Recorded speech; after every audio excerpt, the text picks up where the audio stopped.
Good morning प्यारे बच्चों, क्या हाल चाल। तो बच्चों, I am Yudhishthir Acharya, as assistant professor faculty of pharmacy.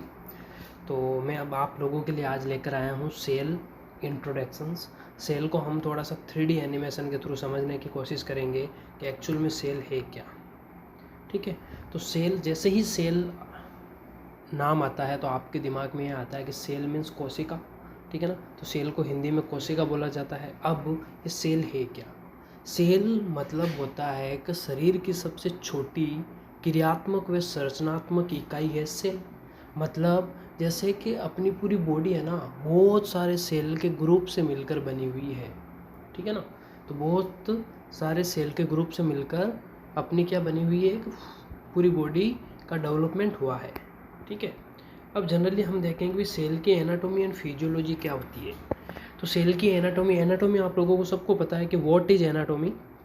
तो anatomy means study of the size, shape, structures of body organ and parts. मतलब एनाटॉमी मीन्स कि किसी भी बॉडी ऑर्गन्स या बॉडी पार्ट्स का क्या साइज है, उसका क्या शेप है, उसकी क्या स्ट्रक्चर है, उनके बारे में स्टडी करना आपका एनाटॉमी होता है। और फिजियोलॉजी क्या होता है, फिजियोलॉजी मीन्स किसी भी बॉडी पार्ट्स या ऑर्गन का क्या फिजियोलॉजिकल फंक्शंस है, वो होती है आपकी फिजियोलॉजी।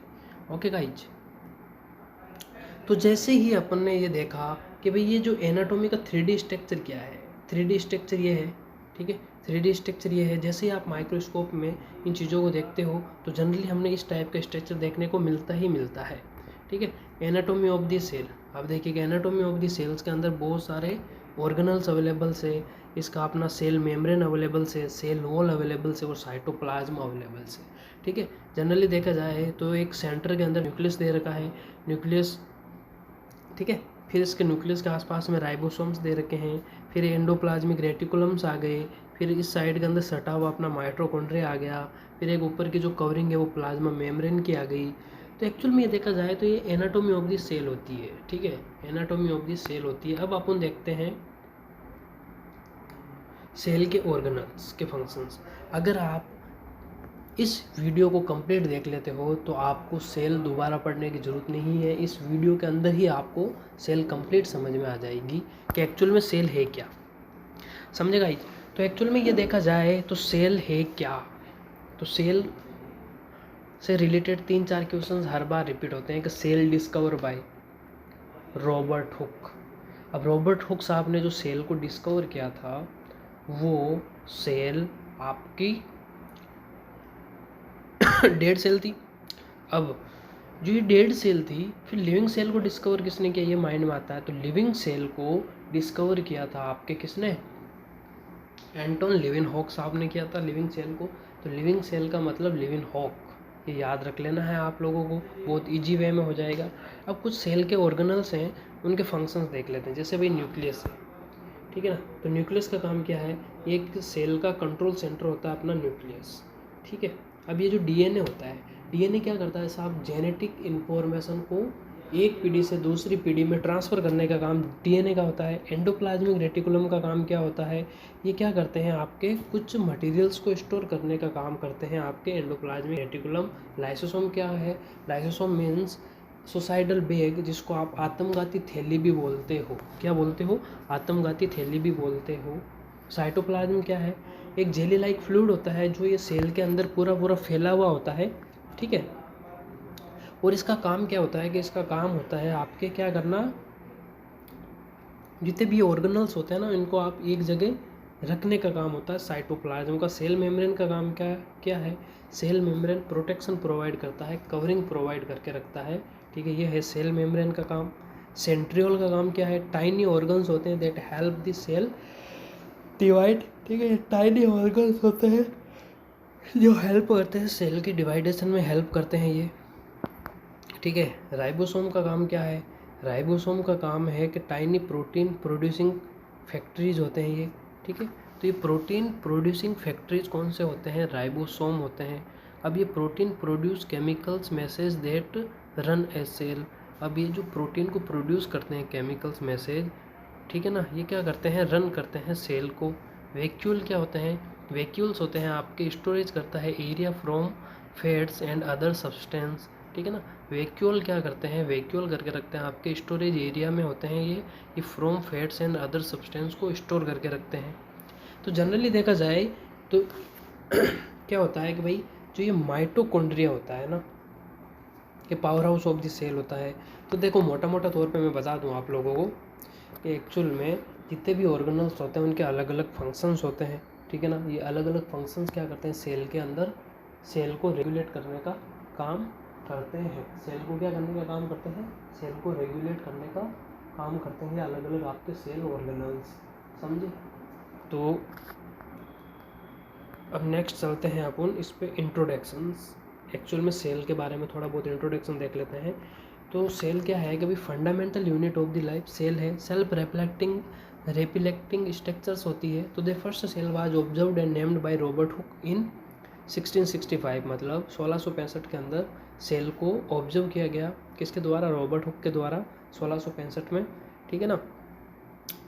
कहाँ पे किया गया था, slice of the cork, cork के यानी कि छाल के अंदर, पेड़ की छाल के अंदर इन्होंने ये देखा था। Some organisms consist of a single cells, तो कुछ ऐसे जीव या प्राणी होते हैं जो एक सिंगल सेल रखते हैं, उनको बोला जाता है यूनिसेल्युलर ऑर्गेनिजम्स। और कुछ ऐसे जीव या प्राणी होते हैं जैसे ह्यूमन हो गए, एनिमल्स कैटेगरी में जितने भी आते हैं ना, वो सारे के सारे मल्टी सेल्युलर होते हैं, ठीक है ना। मेनली सेल का डायमीटर क्या होता है, 2 to 120 माइक्रोमीटर्स होता है। अब जो ये सेल थ्योरी आई कहाँ से, अब सेल की थ्योरी बनाई किसने, तो सेल की थ्योरी में दो साइंटिस्ट थे आपके, प्रपोज्ड बाय मैथियस सिल्डन्स एंड थियोडर्स सेवान इन 1839 के अंदर, 1839 के अंदर। एक तो सिल्डन और सेवान दो साइंटिस्ट थे, उन्होंने सेल थ्योरी दी। All living things are made up of the cell, इन्होंने बताया कि जितने भी जीवित प्राणी हैं वो किन से मिलकर बने हैं, सेल से मिलकर बने हैं। Cells are the smallest working unit of the all living things, इन्होंने बताया कि शरीर की सबसे छोटी क्रियात्मक संरचनात्मक इकाई कौन सी है, सेल है, ये बताया था आपके सिल्डन एंड सेवान ने। All cells come from pre existing cell through the cell division, और ये जो सेल बनती है ना वो किससे बनती है, सेल डिवीजन से बनती है, ये इन्होंने बताया था आपके सेल थ्योरी के अंदर। अब कॉन्स्टिट्यूएंट में देखते हैं कि different substance that make cells are collectively called as a protoplasm. Protoplasm is composed of a water, ठीक है, कार्बोहाइड्रेट, लिपिड्स, प्रोटीन, इलेक्ट्रोलाइट। तो मतलब ये जो प्रोटोप्लाज्म होता है ये किन किन चीज़ों से मिलकर बना होता है, वाटर से, कार्बोहाइड्रेट, लिपिड, प्रोटीन्स, इलेक्ट्रोलाइट्स, इन चीज़ों से मिलकर आपका क्या बना होता है, प्रोटोप्लाज्म। अब अपन एक एक चीज़ का देख लेते हैं। Generally functions of the cell, cell के पार्ट है और सेल के फंक्शंस है। तो ये आपके लिए क्या होगा, बहुत ही बेनिफिशियल होगा कि भाई एक्चुअल में सेल के पार्ट क्या है, सेल का फंक्शंस क्या है, इसको देखने के लिए आपको इजी वे में ये याद भी हो जाएगा आप लोगों को कि भाई सेल का पार्ट क्या है और सेल का फंक्शन क्या है। तो cell membrane means, cell membrane मतलब एक आउटर कवरिंग प्रोवाइड करके रखती है, क्या करके रखती है भाई, आउटर कवरिंग प्रोवाइड करके रखती है सेल मेम्ब्रेन। तो controls what enter and leave the cell, मतलब कंट्रोल किसको करके रखता है, सेल के अंदर कौन आएगा, सेल से बाहर कौन जाएगा, उसको कंट्रोल करने का काम होता है सेल मेम्ब्रेन का। अब ये न्यूक्लियर मेम्ब्रेन होती है, अब जैसे सेल मेम्ब्रेन थी सेल को कवरिंग दे रही थी, उसी प्रकार न्यूक्लियर मेम्ब्रेन क्या करती है, न्यूक्लियर मेम्ब्रेन क्या करती है, आपके न्यूक्लियस को क्या करती है, न्यूक्लियस को कवरिंग देती है, ठीक है ना। ये control what enters the leaves and the nucleus, मतलब न्यूक्लियस के अंदर कौन कंट्रोल करेगा, उसको कौन से लीव्स देगा, ये सारा का सारा काम किसका होता है, न्यूक्लियर मेम्ब्रेन का होता है। न्यूक्लियस का काम क्या है, control centre of this cell, cell को कंट्रोल करने का काम किसका होता है भाई, आपके न्यूक्लियस का काम होता है। क्रोमोसोम्स गुणसूत्र बोला जाता है, जो किसके लिए रेस्पॉन्सिबल होते हैं, genetic informations in the nucleus के लिए रेस्पॉन्सिबल होते हैं, मतलब ये जेनेटिक इन्फॉर्मेशंस को ट्रांसफ़र करता है एक जगह से दूसरी जगह, ये काम होता है आपका क्रोमोसोम्स का। एंडोप्लाज्मिक रेटिकुलम का काम क्या है, एंडोप्लाज्मिक रेटिकुलम का काम है ये ट्रांसपोर्ट सिस्टम करता है आपका इन दी सेल, ठीक है ना। एंडोप्लाज्मिक रेटिकुलम का काम क्या है, ये क्या करता है भाई, ट्रांसपोर्ट सिस्टम बनाए रखता है एंडोप्लाज्मिक रेटिकुलम सेल के अंदर, राइबोसोम का काम क्या है? राइबोसोम को प्रोटीन फैक्ट्री बोला जाता है। ये प्रोटीन को बनाने का काम करता है राइबोसोम। गोल्जी बॉडी का काम क्या है? ये पैकेजिंग करता है, कलेक्शंस करता है, डिस्ट्रीब्यूट करता है, ये होता है गोल्जी बॉडी का काम। वैक्यूल्स का काम क्या है? ये वाटर को स्टोर करके रखता है, वेस्ट को स्टोर करके रखता है, ये काम होता है वैक्यूल का। लाइसोसोम का काम क्या है? ये breaks down old cell parts, मतलब लाइसोसोम क्या करता है आपका, जितने भी ओल्ड सेल पार्ट्स होते हैं उनको ब्रेक डाउन करने का काम लाइसोसोम का होता है। माइटोकॉन्ड्रिया का काम क्या है? ये organelles for cellular respiration provide energy, मतलब ये power house of the cell भी बोला जाता है आपके माइटोकॉन्ड्रिया को। तो जनरली इसमें देखा जाए तो plant cell and animal cell के अंदर मेनली डिफरेंस क्या क्या है, बायोलॉजी के अकॉर्डिंग डायग्राम शो किया गया है। तो जनरली देखो इसके अंदर प्लांट सेल प्लांट के अंदर अवेलेबल, एनिमल सेल के अंदर अवेलेबल। प्लांट सेल के अंदर सेल वॉल अवेलेबल होती है, जबकि एनिमल सेल के अंदर सेल वॉल व आपके सेल मेम्ब्रेन दोनों अवेलेबल्स होती है। प्लांट सेल के अंदर क्लोरोप्लास्ट अवेलेबल्स होता है, उस एनिमल सेल के अंदर क्लोरोप्लास्ट अवेलेबल्स नहीं होता, और बाकी की सारी चीज़ें सेम है, ठीक है ना। प्लांट सेल का थोड़ा सा स्ट्रक्चर क्या होता है आपका, इसका अपने एनिमल सेल का थोड़ा सा स्ट्रक्चर क्या होता है, मतलब गोल होता है, जबकि इसका थोड़ा सा वाइडली दे रखा होता है। तो ये जनरली बहुत ईजी चीज़ें हैं। और parts of the cell and function मैंने बताया था अभी, सेल वॉल का प्रोटेक्ट करके रखना, सेल मेम्ब्रेन का certain things, vitamin and minerals, vacuole का store dissolve food and minerals, cytoplasm where chemical reactions take place, cytoplasm का मतलब जितने भी केमिकल रिएक्शंस होती है वो यहीं पे होती है। क्लोरोप्लास्ट का मतलब produce chlorophyll for photosynthesis process, chloroplast का मतलब क्लोरोफिल को प्रोड्यूस करता है किसके थ्रू, फोटोसिंथेसिस प्रोसेस के थ्रू। ये होती है अपने प्लांट सेल के अंदर। न्यूक्लियस का control all activities in the cells. तो ये सारे कुछ काम है, बहुत इजी वे में था generally. Thanks for watching and have a nice day. तो ऐसे ही आप हमारे वीडियो देखते रहो, आगे शेयर करते रहो।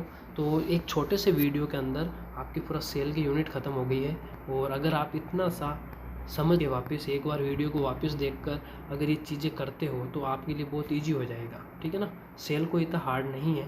जनरली सेल क्या है, एक स्मॉलेस्ट यूनिट है। सेल को डिस्कवर रॉबर्ट हुक ने किया था, लिविंग सेल को डिस्कवर एंटोन लेविन हॉक ने किया था। टोटल सेल अवेलेबल कितनी होती है, 10 की पावर 13 से लेकर 10 की पावर 14 तक सेल अवेलेबल होती है अपनी ह्यूमन बॉडी के अंदर। तो जनरली ये चीज़ें हैं। And guys have a nice day. चलते हैं और मिलते हैं अपन नेक्स्ट वीडियो में, एंड बाय बाय।